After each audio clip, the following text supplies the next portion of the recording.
Hey, what's up everybody, and welcome back to News Dose. So, I know it's been a weird week and all, but what if I told you that one of the most popular Japanese franchises might be heading over to the Xbox and the Nintendo Switch sometime here soon?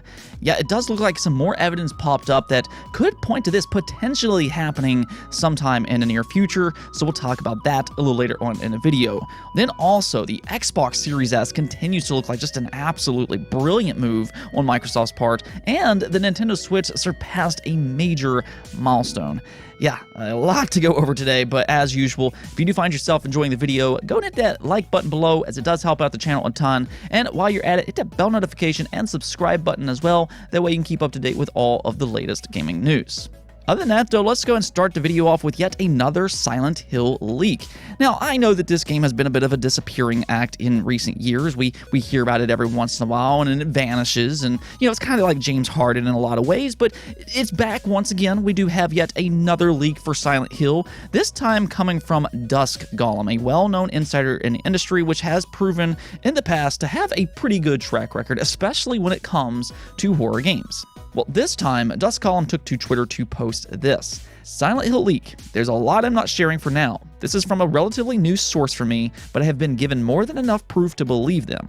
I also will mention the names Anita and Maya, SMS messages, and this is not the only Silent Hill game in development. He then includes several screenshots which have been taken offline, we'll come back to that here in just a second, and then continues on to say are a bit dated from 2020, so maybe this project looks a bit different now, but what I'm choosing to share, I know many will doubt this, but I have a lot of private proof to show this is real, and as always, I continue to wait on the Silent Hill game reveal. Now, a lot of people were pretty skeptical over this post originally. I mean, we've heard a lot about Silent Hill in recent years, and so far, it just hasn't happened.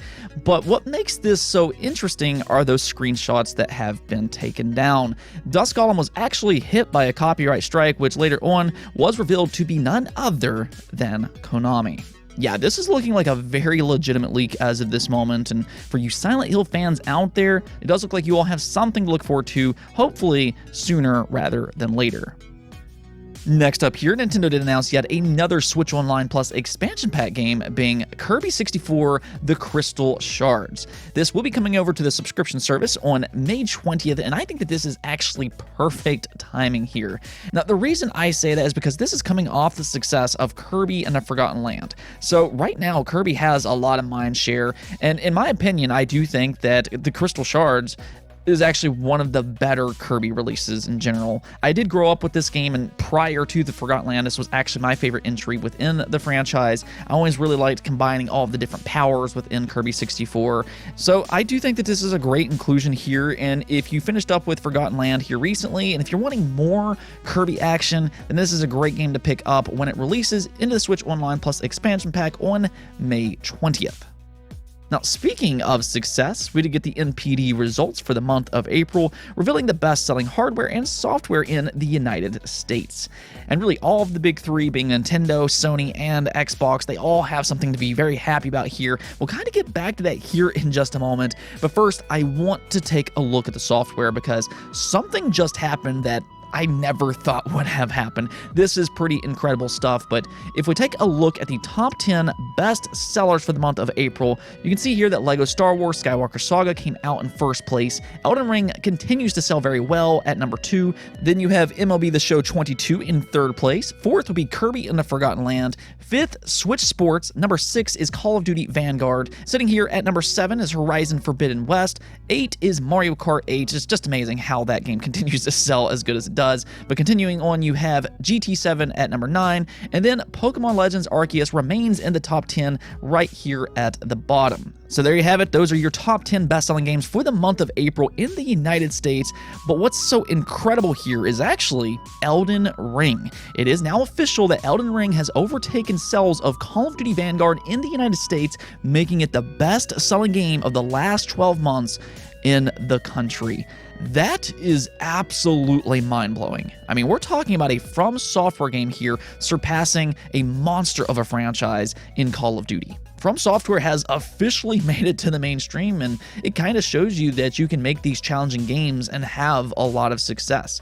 This actually kind of goes back to the controversy that seems to pop up pretty much every time From Software releases a game on whether or not their game should include a quote-unquote easy mode. But they have stuck with their philosophy, and they have built a very dedicated fan base for that exact reason. Their games are so much different than what a lot of these other mainstream games are. They are challenging, they're not necessarily cinematic or overly flashy or anything like that, but they do have brilliant game design. They don't hold your hand, and they ask the player to actually challenge themselves. And really, since the release of Demon's Souls, with every passing game, it seems like they continue to grow that fan base, and we are seeing that just catapult here with Elden Ring. So big congrats to From Software and their publisher being Bandai Namco. Looking at more of the hardware side of things, though, the Nintendo Switch continues to be the best-selling console in the United States for the month of April. Then, in second place, you have the Xbox Series, and in third place, you have the PlayStation 5. Now, actually, all three of these platforms have something to be very happy about here. Nintendo, of course, being the #1 best-selling console for the month of April, that's already reason to be happy enough, but also it has officially surpassed the PlayStation 4 in the United States. That means that the Switch is now the 4th best-selling console of all time in the United States. It only sits behind the Nintendo Wii, the Xbox 360, and then the PlayStation 2. And really, ultimately, I mean, as we've seen, the Switch is absolutely killing it. It would not be a major shocker if the Nintendo Switch ultimately ended up outselling all three of those platforms as well in the long run, but we'll kind of monitor that and see how that turns out. Now, in terms of second place being the Xbox Series, yes, the Xbox Series once again is beating out the PlayStation 5. This has really been a fierce battle all generation, and I know we're kind of dealing with stock shortages, but Xbox has been doing some very good things as of recent. They are breaking records, but one thing that this kind of shows you is that Microsoft made a brilliant move with the Xbox Series S. Because interestingly enough, the PlayStation 5, and this is the reason Sony should be very happy here, is that it was the best-selling console in terms of dollar sales for the month of April. But even still, the Xbox Series outsold the PlayStation 5, and a reason for that is because the Xbox Series S drove momentum in that month. Once again, that inclusion of having the Xbox Series S as the most affordable next-generation console is paying in dividends for Microsoft. Just an absolutely brilliant move on their part, and this is definitely paying off during these stock shortages, as it reportedly is an easier console to manufacture than something like the Xbox Series X and the PlayStation 5. So this is kind of an interesting turn of events, because leading into this generation, there was definitely some skepticism out there with Microsoft releasing two consoles side by side, being the Xbox Series S and then the X. But yeah, they're proving that they made the right decision here once again, with the Xbox Series S continuing to drive growth for Microsoft. Ultimately, like I said before though, all three of these platform holders have something to be very happy about. The Switch continues to be one of the best-selling consoles of all time. You have the Xbox Series, which continues to gain in market share, and then with the PlayStation 5, it did generate the most revenue in dollar sales, so really gaming as a whole is just booming right now, and as a gamer, that's what you want to hear. Now, we also have some potentially very exciting news for Nintendo, Xbox, and PC. And this is in regards to the Persona franchise. This is a franchise that fans have been asking for years and years to actually head to other platforms such as the Nintendo Switch, the Xbox Series, and the Steam platform. And, well, it looks like there might be some more evidence that this could potentially be happening. Now, there's no guarantees or anything like that just yet, but there are a few different things happening as of this moment that kind of indicates that maybe it is possible. So the first of which is actually coming from Sega's fiscal year report, where they said that they're planning on making multiple remakes, remasters, and new games this year. Now, we don't know exactly what remakes and remasters they're talking about just yet. There was a report going around before that they are rebooting Crazy Taxi as well as Jet Set Radio, but reportedly both of those games are in early development, so it's likely not one of those games. However, Sega and Atlas has a pretty large library of games that they could work with here, including Skies of Arcadia. That's a game that fans have been asking to return for such a long time, and with Sega claiming that they are working on remakes and remasters, maybe there's a possibility we could see that one come back. But then there's also the Shin Megami Tensei and Persona games.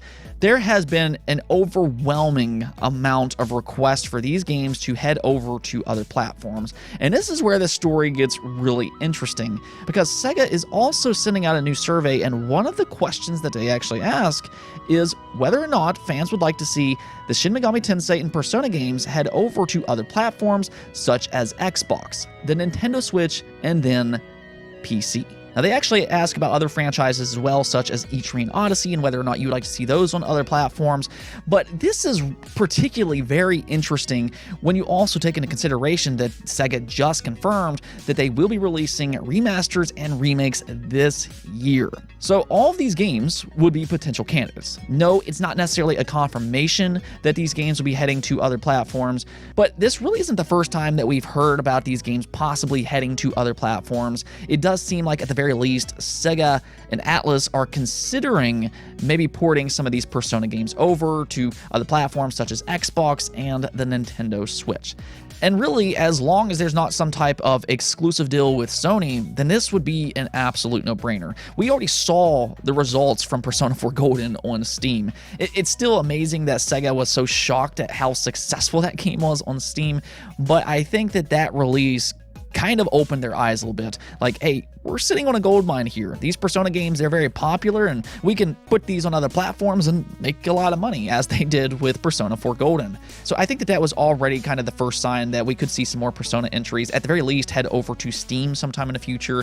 And again, as long as Sony doesn't have some type of exclusive deal with Atlus, then, I mean, it would be such a no-brainer to bring these games over to the Nintendo Switch and Xbox as well. I mean, you have Soul Hackers 2. That's releasing on the Xbox later this year, so we are starting to see Atlus. They're opening their mind a little bit more to bringing their games to Xbox, and I think that especially if they came over to Xbox Game Pass, that would really catapult that franchise even further. And then with the Nintendo Switch, I mean, these games fit perfectly on the Nintendo Switch. I think that that would just be groundbreaking for this franchise. And again, I mean, it is just such a no-brainer to do this. Now, that's kind of the thing, though, because anytime you talk about Atlus, we have to talk about their business decisions, which oftentimes comes off to be a confusing mess. I mean, this is the same studio that released Persona 4 as a PlayStation exclusive, then they turned around and released Persona Q as a 3DS exclusive, and then Persona 4 Arena, that released on the PlayStation 3 and the Xbox 360. And they did the same thing with Persona 5. There's just no consistency there whatsoever. So it's kind of hard to tell exactly what Atlus will do, but again, at the very least, it seems like they are considering maybe bringing some of these games over to other platforms. So let's just go and cross our fingers and hope that this is finally the year that we see Persona come over to PC, Nintendo, and then Xbox. Let's go and take a look at the poll of the day, though, and now that we got confirmation that Dead Space Remake will be releasing on January 27th of 2023, I wanted to go ahead and ask you all, have you played the original Dead Space?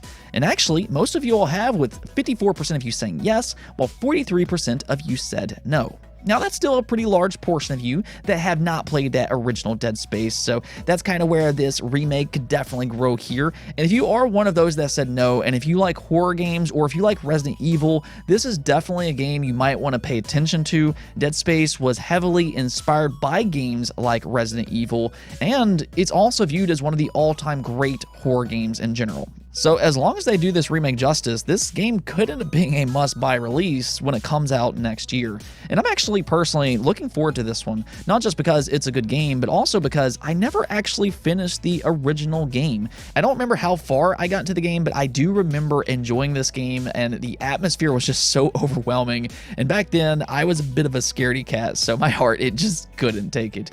But what is it, like 14 years later or something like that? I do enjoy horror games much more now, so I'm looking forward to playing this game again and seeing maybe if it is as scary as what I remember. So yeah, I'm definitely looking forward to playing this one, and this really is a game that I have wanted to go back to for a very long time, and now that they're doing this remake, yeah, absolutely gonna pick this one up day one. Anyways, though, that's it for this episode, but if you liked the video, don't forget to bell notification and subscribe button for more content just like this. Also, if you'd like to support the channel through Patreon, thank you for making this content possible. Peace out.